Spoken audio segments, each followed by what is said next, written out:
حضرت قتادہ رضی اللہ عنہ بیان کرتے ہیں، ایک شخص نے حضرت عبداللہ بن مسعود رضی اللہ عنہ سے دو بہنوں کو اکٹھا کرنے کے بارے میں دریافت کیا کہ اللہ تعالیٰ نے میرے لیے وہ چیز حلال قرار دی ہے جو میری ملکیت میں ہو، تو حضرت عبداللہ بن مسعود رضی اللہ عنہ نے فرمایا، تمہارا اونٹ بھی تمہاری ملکیت ہے، یعنی تو کیا تم اس کے ساتھ جنسی فعال کر لوگے؟ حضرت قتادہ رضی اللہ عنہ بیان کرتے ہیں، حضرت عبداللہ بن مسعود رضی اللہ عنہ فرماتے ہیں، اللہ تعالیٰ نے خواتین میں سے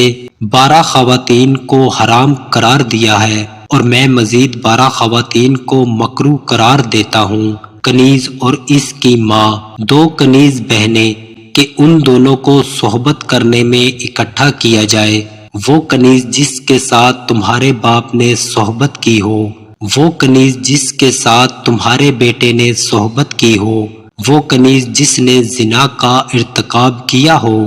وہ کنیز جو تمہارے علاوہ کسی اور کی عدت گزار رہی ہو، وہ کنیز جس کا شوہر موجود ہو، تمہاری مشرک کنیز اور تمہاری رضائی پھوپھی اور رضائی خالہ